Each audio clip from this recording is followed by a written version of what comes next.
Hi, I'm Aaron Leon Kennan, licensed acupuncturist and doctor of acupuncture and Chinese medicine. My clinic is in Alonshvut here in Gush Etzion, which is about 30 minutes south of Jerusalem.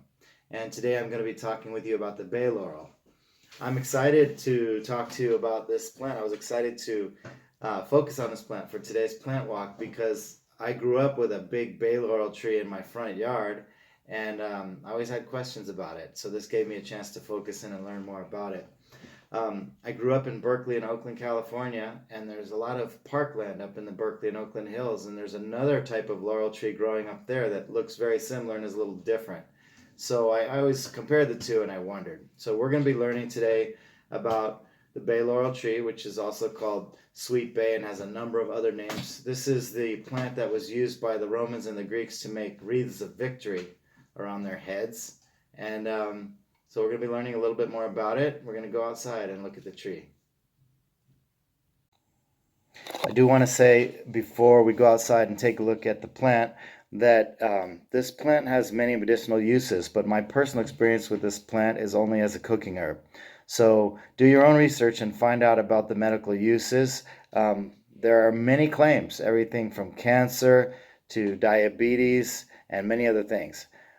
So what I do want to say though is I saw some caution about using this as a medicinal herb during pregnancy. Caution about using it with diabetes because it can lower your blood sugar. So if you're already on blood sugar lowering medication, this could double the effect. And other cautions of that sort. So I don't think you have to worry about that as a cooking herb. But as far as using it medicinally, go ahead and learn before you just start playing with it.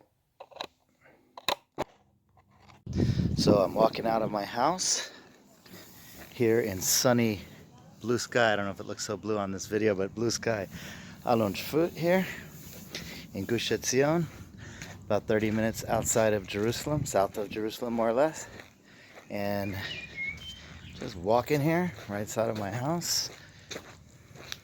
Let's let some focus happen here. All right. And lots of nice little field here, some cultivated rose plants, neighbors' plants. And if you look up here, there you see a bay laurel tree. This one's not extremely huge. They can get 50 feet tall.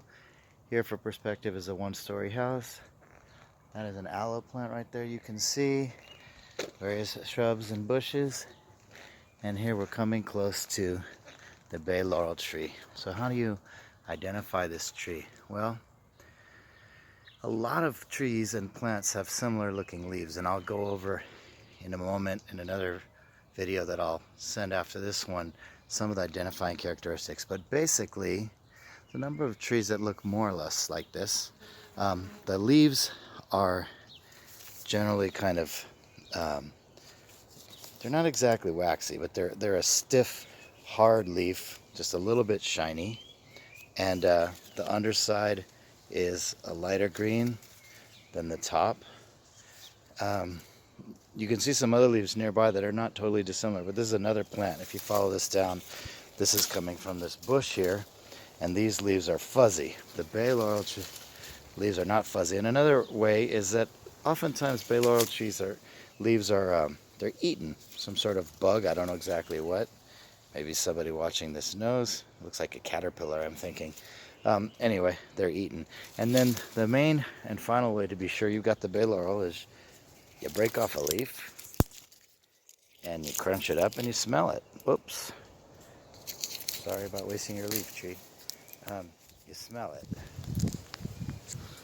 And it should smell like Italian cooking spices. This is a common spice. It's often used in Italian cooking. And if it doesn't have that strong smell, I'm going to try another one also. You probably have the wrong tree. All right, so we took a look at this tree right here next to my house, which is kind of tall. It's got, by the way, got smooth bark. I've had to cut branches off the bay laurel tree in front of my house in Oakland, California, and it's a smooth, light-colored wood inside. It's a strong wood. It can be used for cooking or for smoking. I don't mean smoking into your body. I mean smoking meats or other foods. And it's pretty solid, pretty dense, and pretty heavy wood. I'm not going to cut up this tree right now to show you, but I remember that. Um, and the roots can travel pretty far, and they can lift up the foundations of a house and crack it and that kind of thing. I know because the one that's in front of my house is planted too closely, and had to cut into some of the roots because they were messing with the house. So that's something to consider, because these trees are planted decoratively. They can also be used as house plants or in pots. But if you do have one growing close to something important to you, be careful. All right, I'm going to take a little walk now.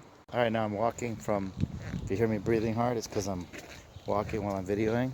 So I'm walking down this path from my house, and I'm going to go down another little path and show you a different bay laurel growing, because this one that I showed you here is growing like a tree. And these can grow like trees, and they can also grow like shrubs. So the next one I'm going to show you is more like a shrub. And I'm not supposed to be walking around without a mask on here in Laurus Food. I don't think anybody's really enforcing it, but I'm trying to be a good citizen, so I'm doing it. Here I have my American two-prong fastener. These are not available in Israel, that I sewed onto this bandana so I can keep it nice and tight and won't fog up my glasses. And soon we'll be at that other tree.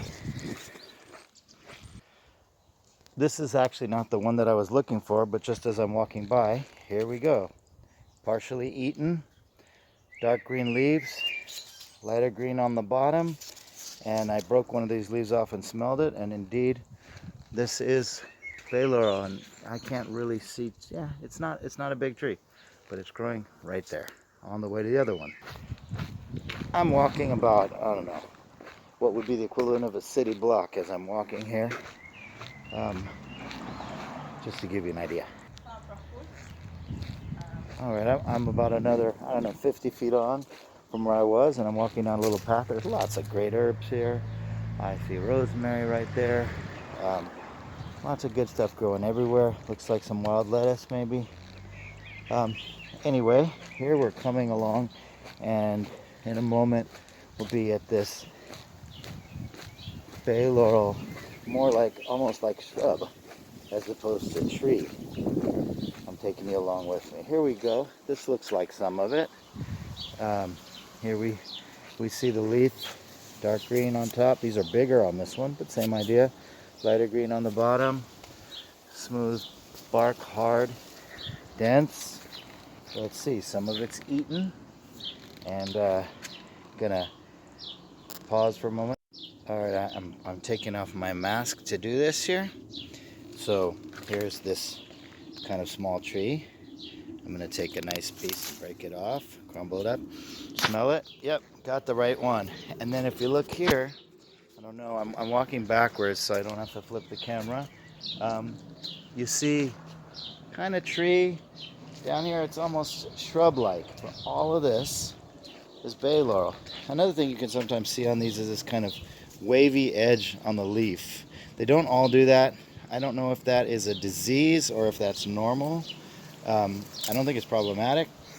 Anyway, this whole section here is bay laurel. This tree with the flowers is obviously not.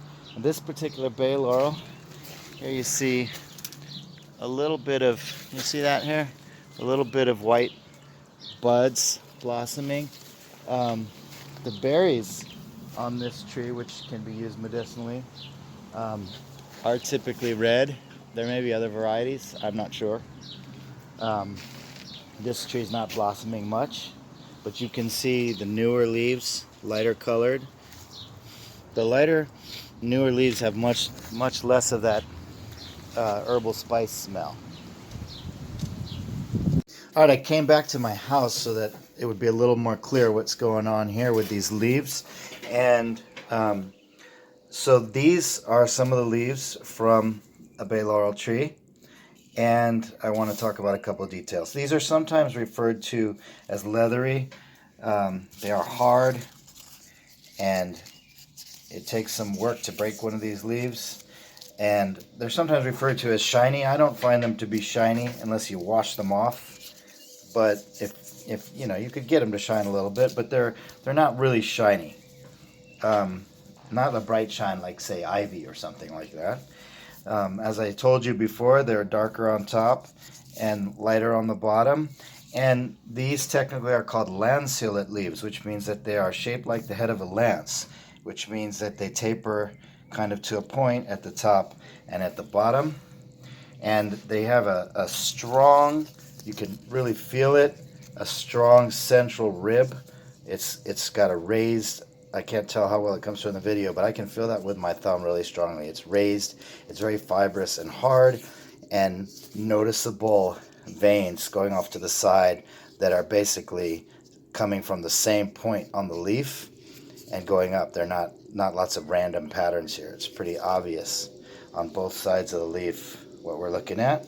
And here you can see these leaves, if you look them up, as described as having serrated edges. I don't agree with that description on most of them. What I talked about before was how some of them have a wavy edge like this. I wouldn't even call that serrated, because if you get real close, there are no serrations. The word serration, most of you probably know, but serrated, like the Spanish word sierra, means saw. So something that is serrated has teeth like a saw. The Sierra Nevada means a mountain range that is shaped like, that has jagged, when you look at the profile of it, it's jagged like the teeth of a saw. Nevada means it has snow on it.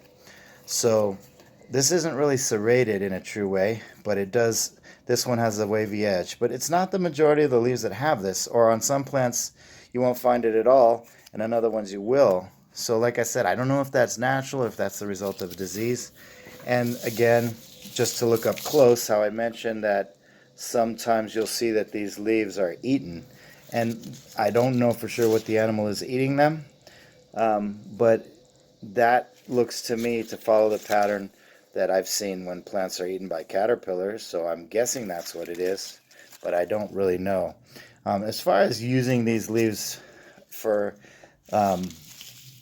herbal medicine or for using them in cooking, I mean, I suppose it's always nicer to start with a fresh, nice-looking leaf, but I don't actually think that those partially eaten leaves have any problem. I would use those without any problem myself. And also, the leaves are often picked and used when they're nice and big and mature. You know, with some plants, you want to get the less mature leaves when they're soft.